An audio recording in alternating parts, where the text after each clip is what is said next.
2010 metai vasario 6 diena.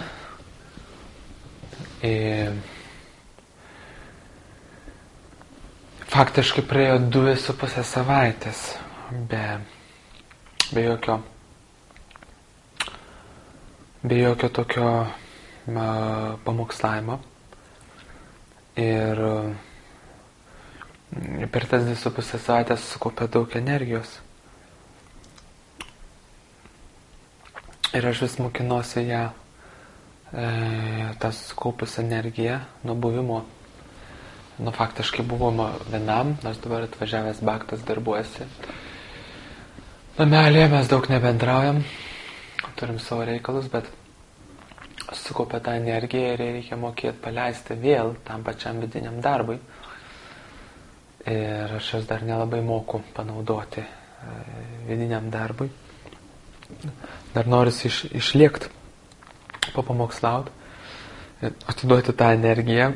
Kaip aš suprantu, jeigu jau aistros gūnos mažiau, tai tu tą energiją gali sukauptą vėl panaudoti toliau vidiniam darbui ir nereikia niekur lakstyti ir važinėti. Bet kadangi aš dar nemoku panaudoti, o ir misija mūsų tokia, kad reikia dalintis gyvai, nors aš dalinuosi per puslapį iš tikrųjų. Bet kadangi šis dar yra aistros gūnos, reikia pavažinėti, pašnekėti kažką, tai susitikti su žmonėm, pabendrauti, tai važiuoju rytoj skaityti paskaitą į Kauną ir aišku, važiuoju pagrindė į Kauną dėl to, kad reikalų susikaupė, bet per tą 2,5 savaitės, kai aš gyvai nesidalindavau, pradėjau jausti, kad ta energija blokuojasi ir kad širdis pradeda mausti, skaudėti, reiškia užlaikoma ta energija. Ir vietoj to, kad imčiau kažkur nuvažiuočiau, papamokslaučiau, aš galvoju, vis tiek reikia palauk čia.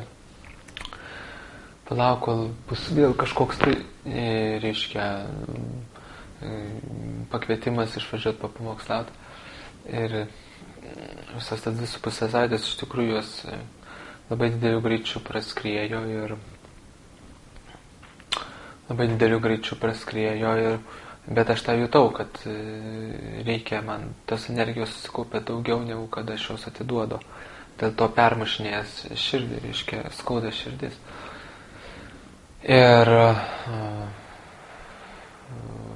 Ir dar aš vengdavau, antras dalykas, aš vengdavau rimčiau pasivaikščioti.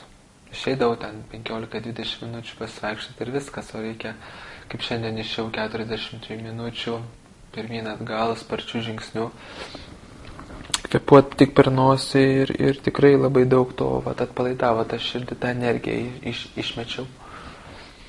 Kaip sako, panaudojau ją, susikaupusi tą energiją, panaudojau vaikščiojimui. Ten faktiškai ta energija, kai sukyla, tai sunku ją pavadinti, kas ten per energija yra, bet man taip atrodo, kad sukyla šitas per daug švaros gaunas, per daug satvagūnos, atsiranda radžaso. Ir vietoj to, kad tu galėtum sėdėti prie kompiuterio ir pamokslauti, per puslapį rašinėti kažkokias tai paskaitas, tiesiog sėdint namuose, tau reikia pajudėti.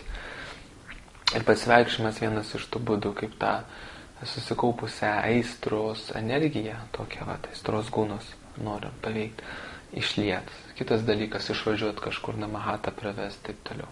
Tiesiog pats tas važiavimas, ėjimas, kažkokie įspūdžiai, susitikimai su žmonėm ją atpalaiduoja. Nes kaime tu sėdi, yra pilna darybė, reiškia, tu sėdi medžiai, laukai, gamta, viskas ir aistros gūnai čia iš viso yra mirtis. Tai po kažkiek laiko praeina, savaitė, 2, o jeigu 2,5, tai stipriai pasijaučia, kad tau reikia dar išvažiuoti kažkur ten, susitikti, kaip aš nekė, tokia aistros gūnai, reiškia, skaitosi. Džiaugsmas ateina per jūsų objektus, tu išgirsti įvairius garsus, pamatai įvairius pavidalus, sutinki su įvairiais žmonėm, viską. Nes jeigu žmogus pilnai satvagūnais, gali sėdėti po medžiu, kartot mantrą ir pamokslauti ten grinai, iš vieno kambario per internetą ir viskas. Ir ką aš norėjau pasakyti, kad labai yra svarbu kada mes jaučiam, kai šitą energiją susikaupė, tiesiog tą aistros energiją susikaupė, reikia išleisti. Tai galima išeiti prasivaikščioti Harinamoje. Jo, tai yra idealu, tada ir pasportuoji, ir dvasiškai papamokslauji. Tiesiog eiti kažkokią programėlę padaryti. Jeigu nesinori programėlės, galima eiti į baseiną ar pabėgioti gamtoj, pasivaikščioti gamtoj. Pajudėti, išleisti tą energiją, išleisti tą įtampą susikaupusią. Tai va toks dalykas, tokį vat. Ir pagalvojau, vėl perlenkiau lazdą, vėl lankstumas, vėl kur mano lankstumas, vėl disbalansas buvo. Ir šiandien atstačiau daugiau mažiau visą tą reikalą.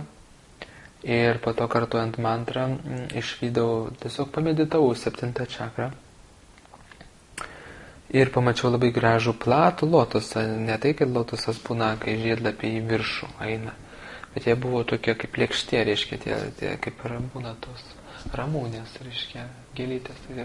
Jie horizontaliai visi tie lapai, jie nekyla į viršų, taip sudarydami gražų tokią kuokštą lotusą, bet iš šonuose ir labai ryškiai, tarp kitko, galima sakyti, pirmą kartą taip ryškiai pamačiau. Kiekvienoje čakroje yra tas čakras valdančios dievybės, tai yra įvairios durgos ekspansijos. Ir pamačiau 7 čakroje, meditavau ją, tam tikras dievybės.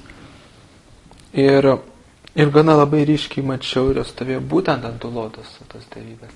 Durgos ekspansijos ten yra, jos tai yra įvairios durgos energijos. Įvairios durgos energijos, pavyzdžiui, kvapo energija, paviršiaus energija, ten šitos pykčio energija, geismo energija, grožio energija. Įvairios, ką mes čia matom aplinkui energijas. Visa tai yra energija, pyktis irgi yra energija.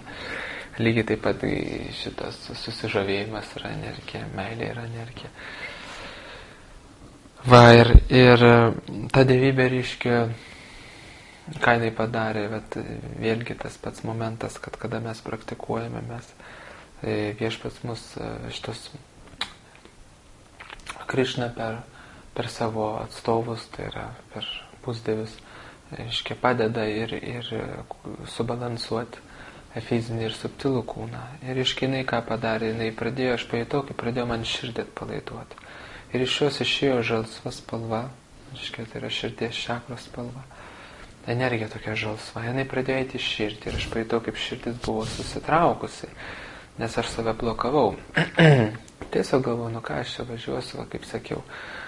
Ir mažai vaikščiau gamtoj ir niekur nebuvau išvažiavęs ir tą įtampą susikaupė ir jinai metėsi į širdį.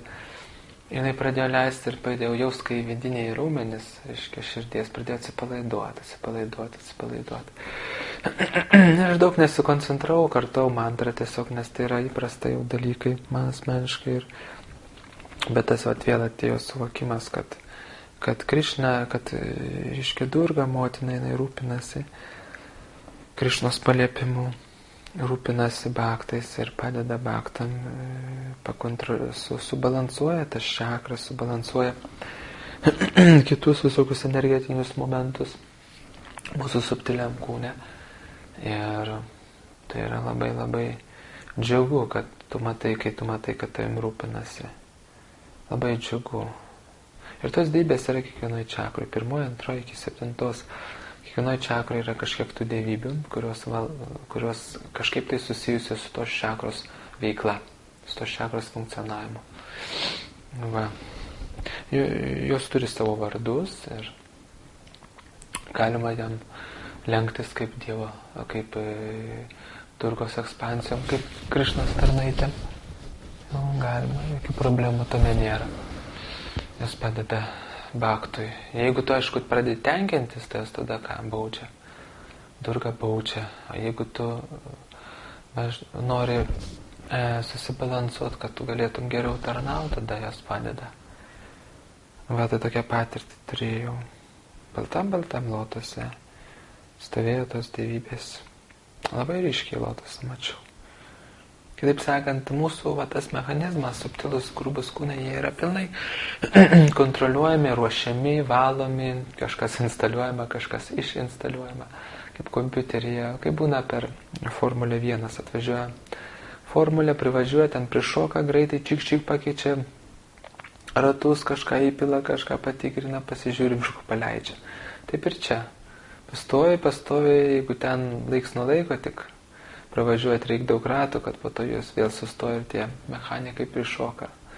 Tai čia pastovi 24 valandas per parą žiūri, tave tikrina, kas vyksta, kaip kas ruošia tau planą sekančiai dienai ir visa kita. Tiesiog, kadangi tu eini išsivadavimo keliu, to viską daro taip, kad tu išsivaduotum iš grubaus kūno ir subtilaus kūno.